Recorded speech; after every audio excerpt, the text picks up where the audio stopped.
Hello history buffs, and welcome back to our channel. Today, we're journeying back to the final, brutal months of World War II in the Pacific, to a city once known as the Pearl of the Orient. We're talking about the Battle of Manila in 1945, a month-long urban conflict that liberated a capital but left it in ruins, bearing scars that can still be felt today. This isn't just a story of military strategy. It's a harrowing tale of survival, sacrifice, and the devastating human cost of war. So, grab a seat as we uncover the story of one of the most destructive urban battles of the entire war. To understand the ferocity of the Battle of Manila, we need to rewind a bit.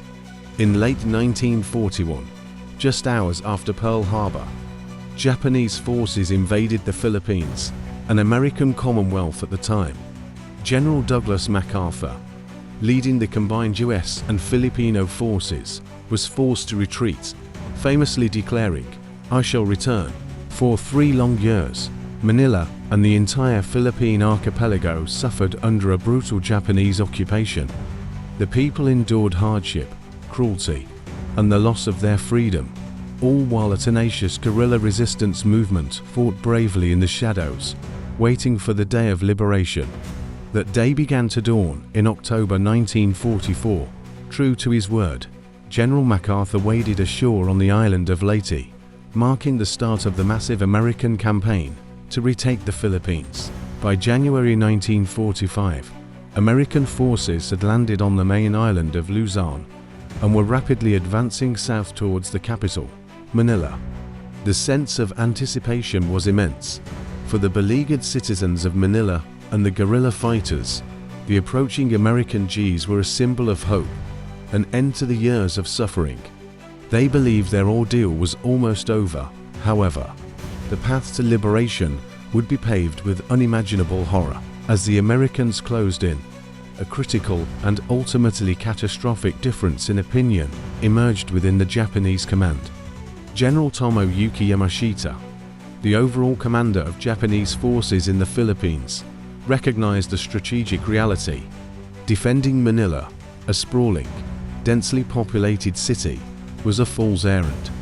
It would be a logistical nightmare, result in massive casualties, and tie up troops he needed for the defense of northern Luzon. He ordered all Japanese forces to withdraw from the city and prepare for a protracted mountain defense. But one man chose to defy that order. Rear Admiral Sanji Iwabuchi, commander of the Manila Naval Defense Force, had his own ideas.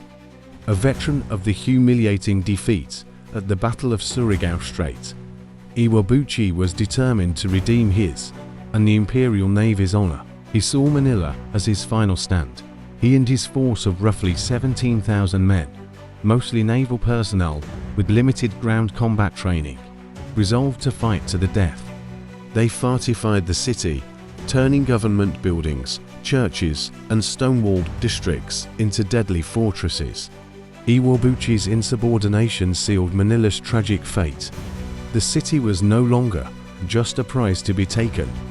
It was to become a slaughterhouse. On February 3, 1945, the American 1st Cavalry Division and the 37th Infantry Division pierced the city's northern defenses. The initial entry was surprisingly swift.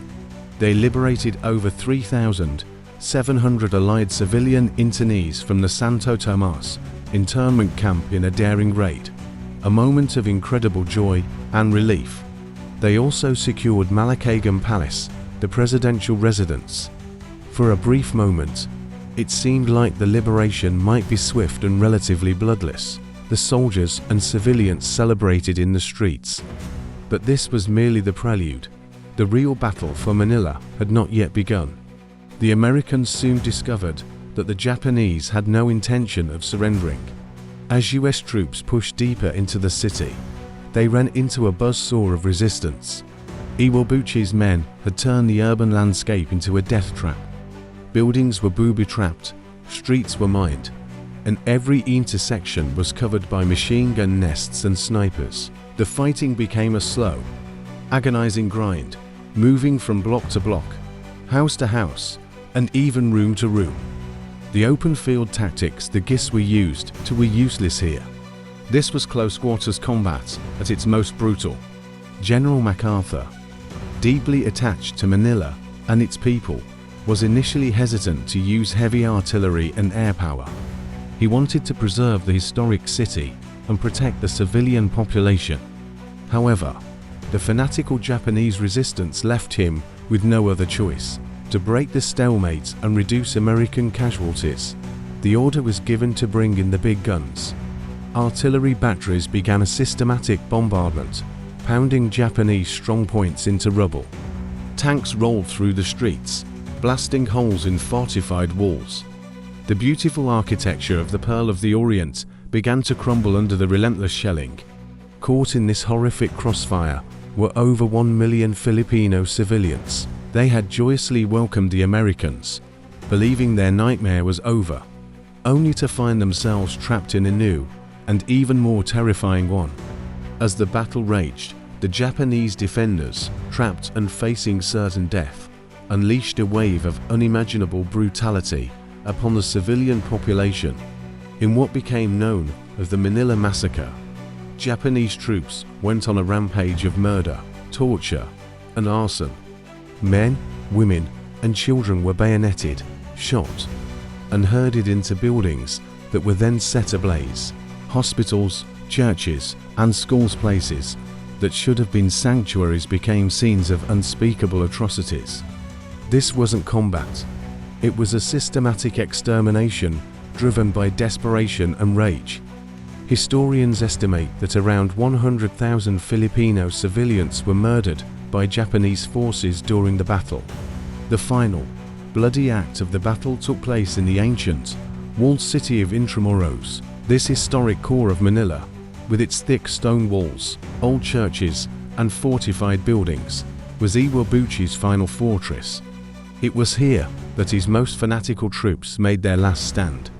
To breach these formidable defenses, American artillery fired relentlessly, day and night. For over a week, Intramuros was subjected to one of the most intense shellings of the Pacific War. The beautiful Spanish colonial architecture, which had stood for centuries, was systematically pulverized. When the infantry finally assaulted the ruins, they faced a desperate, cornered enemy, and the fighting was merciless. By March 3rd, after a month of relentless combat, the last pockets of resistance were finally extinguished. Manila was officially declared liberated. But what was left of it? The city was a smoldering ruin. The Battle of Manila is often compared to the destruction of Warsaw or Stalingrad. It was the most devastated Allied capital city of World War II, with entire districts flattened. Beyond the physical destruction was the human toll. An estimated 1,000 American soldiers killed, over 16,000 Japanese defenders dead, and the staggering loss of approximately 100,000 Filipino civilians. The liberation had come at a price that no one could have ever imagined.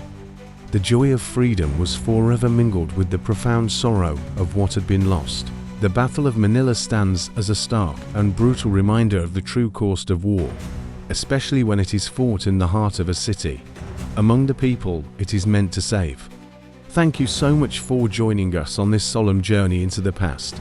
The story of Manila is a difficult one to tell, but it's crucial that we remember the sacrifices made and the horrors endured. If you found this video informative, please give it a thumbs up and consider subscribing to our channel for more deep dives into history. Don't forget to hit the notification bell so you won't miss our next video. We'll see you next time. Thanks for joining us on this journey. If you enjoyed it, don't forget to like, share, and subscribe to Short Story TV PH. Hit the notification bell so you never miss another tale. Until next time, keep your imagination alive and your stories close.